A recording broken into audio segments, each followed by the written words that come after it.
নমস্কার, আমি সোমা। আমি আজ তোমাদের ক্লাস 9 এর বসে দেখি 19 শুরু করছি নতুন। আহ, তো সেখানে আছে স্থানাঙ্ক জ্যামিতিরই একটা পার্ট। স্থানাঙ্ক জ্যামিতি তোমাদের 9 এ তিনটে আছে, তিনটা চ্যাপ্টার মানে তিনটে পার্টে আছে। একটা 4 নম্বর চ্যাপ্টারে আছে, একটা 19, একটা 20। ঠিক আছে, তো 19 নম্বর চ্যাপ্টারে যেটা স্থানাঙ্ক জ্যামিতি, সেখানে আছে হচ্ছে সরল রেখাংশের অন্তর্বিভক্ত এবং বহির্বিভক্ত, মানে একটা সরল রেখাংশকে অন্তর্বিভক্ত করা আর বহির্বিভক্ত করা। তো সেগুলো ফর্মুলা আমি বলছি কি কি আছে। তাহলে দেখো, একটা সরল রেখাকে ধরো এ আর বি দুটো পয়েন্ট বলে দিয়েছে।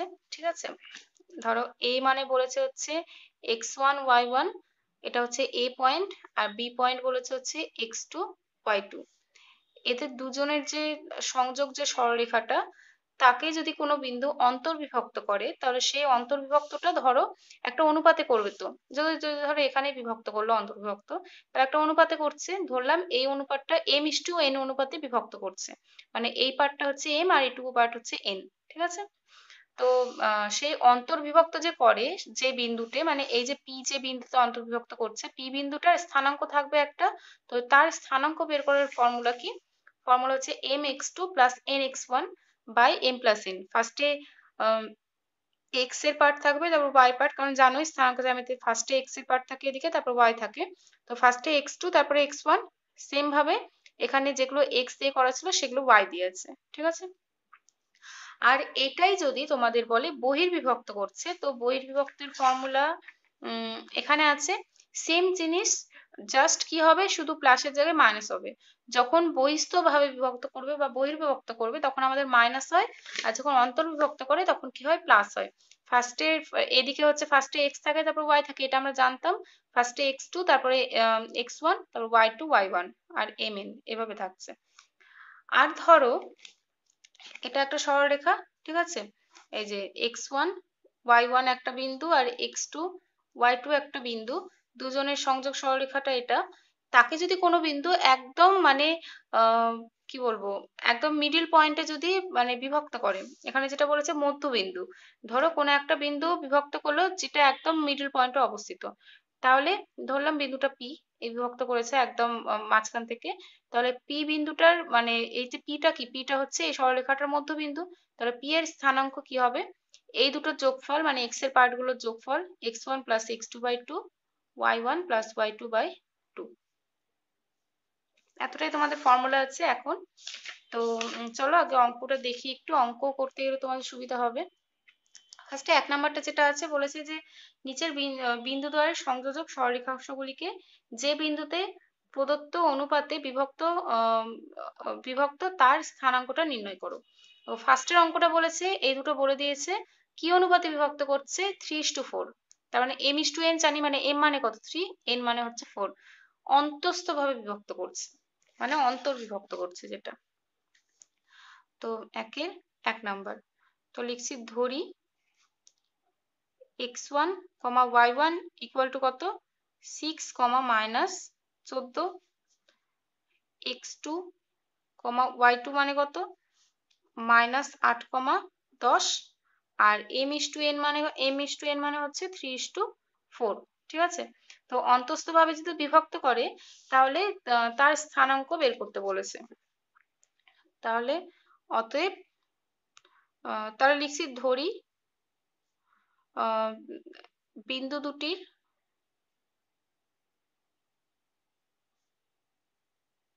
সংযোজক সরল রেখাকে পি বিন্দুটি অন্তস্থভাবে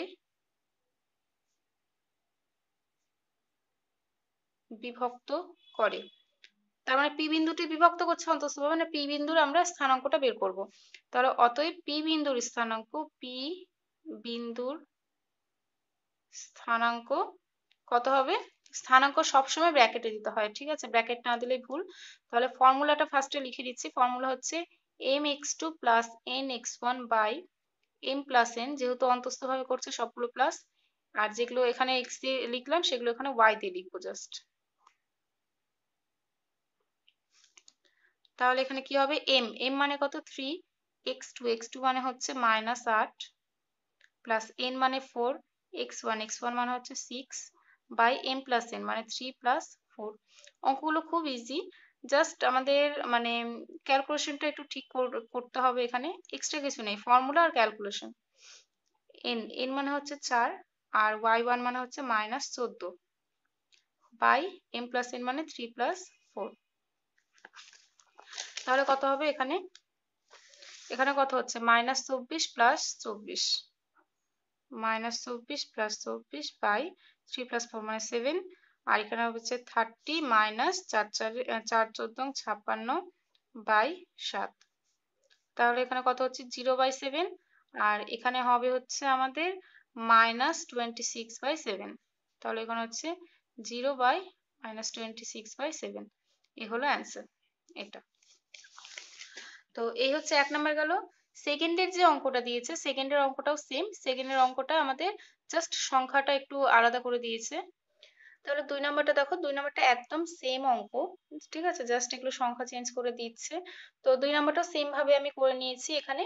তো এখানে লেখাটা ওভাবে না লিখলেও হয়, আগেরটা যেভাবে লিখেছিলাম এখানে এভাবে লিখতে পারো যে যে বিন্দুটি অন্তঃস্থভাবে বিভক্ত করছে তার স্থানাঙ্ক, তাহলে একটু কমই লিখতে হবে আগের থেকে। একদম আগের মতো করে আমি জাস্ট এখানে ক্যালকুলেশন করেছি, ঠিক আছে, একদম আগের মতো করেছি, জাস্ট এখানে একটা ক্যালকুলেশন করা হয়েছে।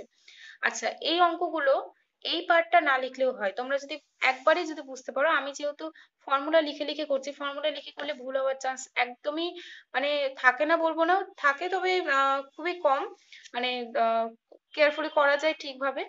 তো কেউ যদি ভাবো যে এত লিখবো না, ডিরেক্টলি করবো, কারণ এগুলো অঙ্কে কিন্তু নাম্বার বেশি থাকে না, তো সেই ক্ষেত্রে তোমরা এভাবে করতে পারো, এগুলো মনে মনে ধরে নিতে হবে, এভাবে ডিরেক্টলি তোমাদেরকে ফর্মুলা মনে করতে হবে আর এখানে করতে হবে।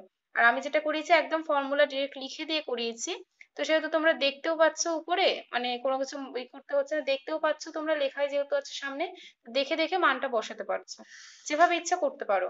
আমি যেভাবে করিয়েছি একটু করলে ওটা একটু লিখতে হবে সেই ক্ষেত্রে, মানে ফার্স্ট পার্টটুকু একটু লিখতে হবে। আচ্ছা, এরপরে 3 নাম্বারটা আসছি। 3 নাম্বারটা বলেছে যে আম, এইটাকে 3:2 অনুপাতে বহিস্থভাবে বিভক্ত করছে।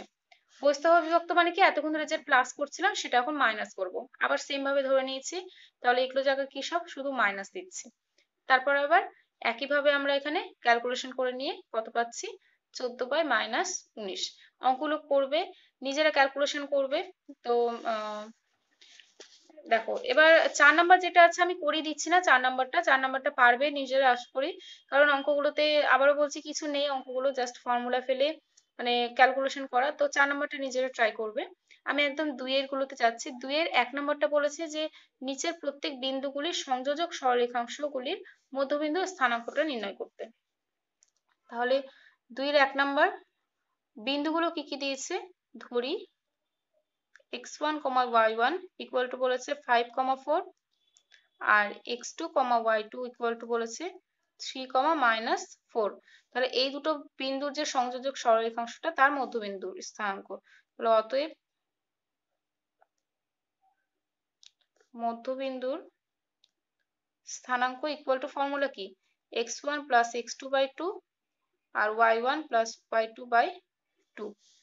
তাহলে x1 প্লাস x2 মানে কত, 5 প্লাস 3/2, 4 - 4/2, 5 প্লাস 3 মানে হচ্ছে 8/2 আর 0/2, তাহলে হচ্ছে 4, 0।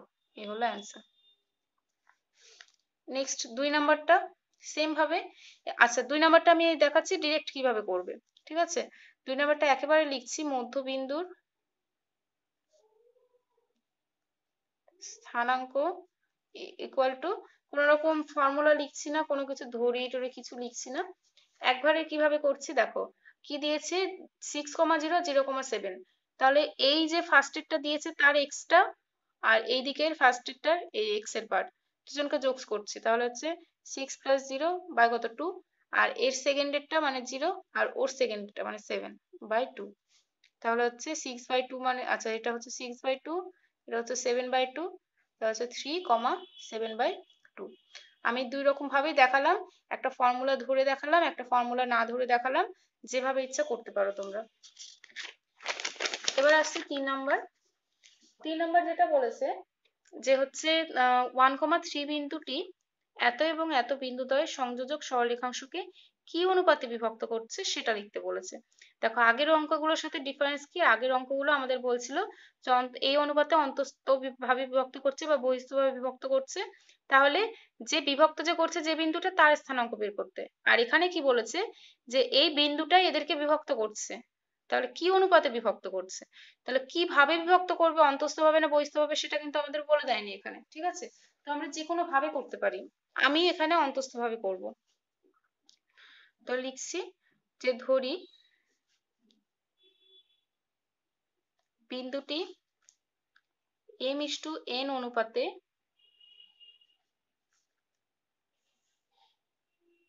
অন্তস্থভাবে বিভক্ত করবে। তাহলে এখানে কি হবে, দেখো যে বিন্দুটা এতক্ষণ ধরে আমরা পাচ্ছিলাম সেটা মানে কি, এটা তো, তাই তো, মানে এইগুলো যে অঙ্কে যে বিন্দুটা পাচ্ছিলাম সেটা মানে এটা বলে দিয়েছে আমাদের। তো আমি ফর্মুলা ওয়াইজ বসাতে পারবো। অতএব বিন্দুটির স্থানাঙ্ক ইকুয়াল টু, স্থানাঙ্ক এখানে অ্যাকচুয়ালি ইকুয়াল টু দেয় না, এখানে কমা দিয়ে দিবে। স্থানাঙ্কটা কি বেরোচ্ছে, স্থানাঙ্কের ফর্মুলা ছিল m x2। x2 মানে এখানে কোনটা, x2 মানে এটা x1 y1 x2 y2, ঠিক আছে। x2 মানে সেকেন্ডের যে এক্সেলেটরটা আছে, m x2 plus n x1, x1 মানে কত 4 by m plus n, comma m y2, y2 মানে 5 plus n y1, n y1 মানে 6 বাই m প্লাস n। তাহলে ওখানে কত হচ্ছে 3m plus 4n by m plus n আর 5m প্লাস 6n বাই কত m প্লাস n।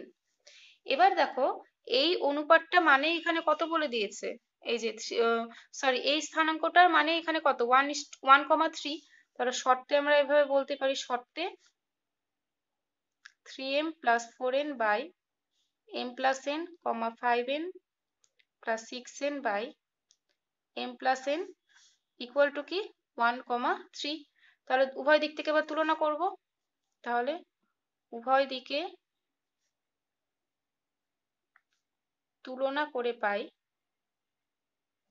এটা মানে কি 1 আর এটা মানে কি 3। তাহলে হচ্ছে 3m plus 4n by m plus n equal to 1। আর আরেকটা কি হচ্ছে 5m plus 6n by m plus n equal to কত 3। তো এখানে ক্যালকুলেশন করে নিচ্ছি 3m plus 4n equal to m plus n। এখানে কি হবে দেখো যে কোনো একটা থেকে বেরিয়ে যাবে, mটা এদিকে আনছি তাহলে কত হবে 3m minus m equal to n minus 4n, তার মানে 2m equal to minus 3n। তাহলে m by n equal to কত মাইনাস 3/2। অতএব m/n ইকুয়াল টু কত মাইনাস 3:2, ঠিক আছে। সেম ভাবে যদি এটা করো এটাতেও কিন্তু একই অ্যান্সার বেরোবে, ঠিক আছে। তো যে কোনো একটা পার্ট করলে হয়, যেহেতু অনুপাত বের করতে বলেছে, এখানেও যদি করো এখানেও একই অ্যান্সার বেরোবে। তো তোমাদের যেটা সুবিধা মনে হবে সেটা করতে পারো। আমি এই পার্টটা নিয়ে করলাম, আমার এটা সুবিধা মনে হলো।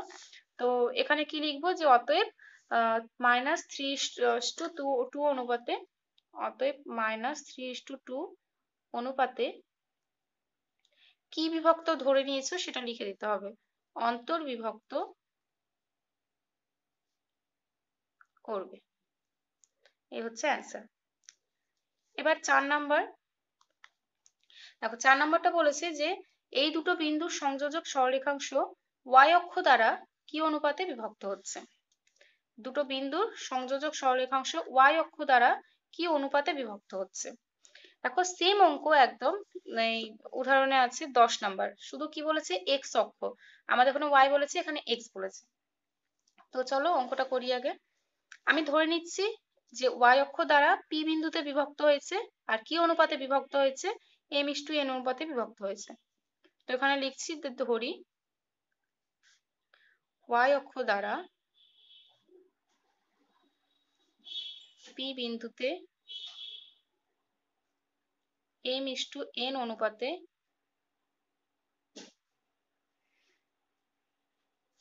বিভক্ত হয়েছে। তাহলে অতএব p বিন্দুর কি হবে, p বিন্দুর দেখো ওয়াই অক্ষ দ্বারা বিভক্ত হয়েছে, তাহলে ওয়াই অক্ষ দ্বারা যদি বিভক্ত হয় তাহলে আমাদের এখানে কি x equal to zero, y অক্ষ দ্বারা বিভক্ত হওয়া মানে কি এক্স ইকুয়াল টু জিরো হয় সবসময়। তাহলে আমরা এক্স এর স্থানাঙ্কটা বের করব, ঠিক আছে। তাহলে পি বিন্দুর এক্স এর স্থানাঙ্ক ইকুয়াল টু, এক্স এর স্থানাঙ্ক মানে কি এই যে কমা দিয়ে যেটা থাকে, ফার্স্টেরটা এক্স এর স্থানাঙ্ক, সেকেন্ডেরটা ওয়াই এর স্থানাঙ্ক। তাহলে এক্স এর স্থানাঙ্ক মানে আমরা শুধু ফার্স্টেরটা বের করব। তো আমি এখানে অন্তর্বিভক্তটাই নিচ্ছি, এম ইন্টু ই কি আছে, বিন্দু কি আছে, আচ্ছা m into x one, sorry x two, মানে এক্স টু মানে হচ্ছে -9 plus n into x one মানে হচ্ছে 7 বাই এম প্লাস এন। তাহলে হচ্ছে 9m plus 7n by m plus n. তাহলে যেহেতু পি বিন্দুটা কি ওয়াই অক্ষের উপর অবস্থিত, তাহলে আমরা কি বলতে পারি যে এক্স ইকুয়াল টু জিরো বলতে পারি, যে কারণ ওয়াই অক্ষ সমীকরণ কি এক্স ইকুয়াল টু জিরো। তাহলে যেহেতু পি বিন্দুটি ওয়াই অক্ষের উপর অবস্থিত, তাহলে সুতরাং কি হচ্ছে এক্স ইকুয়াল টু জিরো। তাহলে এক্স ইকুয়াল টু জিরো মানে কি এই পার্টটা জিরো, তাহলে 9m plus 7n by m plus n equal to zero. তাহলে 9m plus 7n equal to zero, কারণ এই পার্টটা পুরোটা ওদিকে জিরো হচ্ছে। 9m equal to -7n, minus minus কেটে যাচ্ছে, তাহলে m by n equal to কত 7 বাই n, 7 বাই 9। তাহলে অতএব m is to n equal to 7 is to 9। তাহলে কি লিখবো যে অতএব ওয়াই অক্ষ দ্বারা 7:9 অনুপাতে কোন বিভক্ত হয়েছে সেটাও লিখে দেব, অন্তর্বিভক্ত হয়। ব্যাস এটা হচ্ছে অ্যান্সার। দেখো বই যেটা আছে সেটা এক্স অক্ষ দ্বারা বলেছিল, সেই জন্য কি হচ্ছে ওয়াই ইকুয়াল টু জিরো, আর সেই জন্য আমরা ওয়াই এর স্থানাঙ্কটা বের করব। আচ্ছা কোটি মানে কি, এই যে যেটা আমরা কমা দিয়ে লিখি এটাকে হচ্ছে ভুজ বলা হয়, আর এটাকে কোটি বলা হয়, মানে ওয়াই পার্টটা কোটি আর এক্স এর পার্টটাকে ভুজ বলা হয়। তো এখানে তোমরা এখানে ভুজও লিখতে পারতে, তো যেহেতু ভুজটা বুঝতে অসুবিধা হবে আমি একদম এক্স এর স্থানাঙ্ক বলে লিখেছি এখানে। আচ্ছা নেক্সট এবার আসছে আমি 5 নম্বরে। দেখো 5 নাম্বারটা যেটা আছে, 5 নাম্বার বলেছে যে প্রমাণ করি এবিসিডি বিন্দুগুলি পরস্পর যুক্ত করলে একটি সামান্তরিক গঠন হবে। এই সেম অঙ্কটা তোমরা 4 নাম্বার চ্যাপ্টারে করেছো। পরীক্ষার সময় যখন দেবে তখন তো চ্যাপ্টারের উল্লেখ থাকে না, তো সেই ক্ষেত্রে এই চ্যাপ্টারের নিয়ম ধরেও করতে পারো বা 4 নাম্বার চ্যাপ্টারের নিয়ম ধরেও করতে পারো, যেটা সুবিধা। তবে আমার মনে হয় এই চ্যাপ্টারের নিয়ম ধরে এখন করলে অঙ্কটা সোজা হবে অনেকটা। তো আমি এই চ্যাপ্টারের নিয়ম ধরে এখন করাচ্ছি। দেখো একদম সেম অঙ্ক 11 নম্বরে আছে, ঠিক আছে। আমি একটু বুঝিয়ে দিচ্ছি আগে এখান থেকে। দেখো বলেছে চারটা বিন্দুকে পরস্পর যুক্ত করলে একটি সামান্তরিক উৎপন্ন হবে। সামান্তরিক এরকম চিত্র এ বি সি ডি। তো কি হয় এসি আর বিডি কি হয়, পরস্পর দুটো কর্ণ পরস্পরকে কি করে সমদ্বিখণ্ডিত করে, তাই তো পরস্পরকে হচ্ছে সমদ্বিখণ্ডিত করে। তাহলে আমরা কি করব ফার্স্টে, ফার্স্টে তো এটাকে আমরা চতুর্ভুজ ধরবো, কারণ এখনো সামান্তরিক হয়নি, সামান্তরিকটা প্রমাণ করতে বলেছে। তো আমরা এসি যে কর্ণ আছে, দেখো এসি কর্ণের মধ্যবিন্দু আর বিডি কর্ণের মধ্যবিন্দু কি সেম হতে হবে, তাই তো, কারণ এসি কর্ণ আর বিডি কর্ণ পরস্পরকে সমদ্বিখণ্ডিত করে, সমদ্বিখণ্ডিত করে পরস্পরকে। তাহলে এসি কর্ণটা ফার্স্টে বের করব, তার মধ্যবিন্দু বের করব, আর বিডি কর্ণ বের করব, তারও মধ্যবিন্দু বের করব। যদি দুজনের মধ্যবিন্দু সেম হয়ে যায় তার মানে কি পরস্পরকে সমদ্বিখণ্ডিত করছে জন্যই তো তাদের মধ্যবিন্দুটা একই, তাই তো। তাহলে দুজনের মধ্যবিন্দুটা সেম হলে আমরা বলতে পারি যে পরস্পরকে সমদ্বিখণ্ডিত করছে, অতএব এটি একটি কি সামান্তরিক। তো এবার আমি আসছি 5-এ। সেম ভাবে লিখছি যে ধরি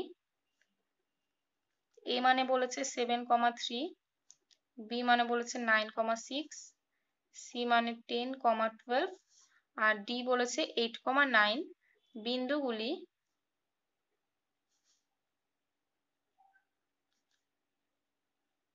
কার্তেশীয় তলে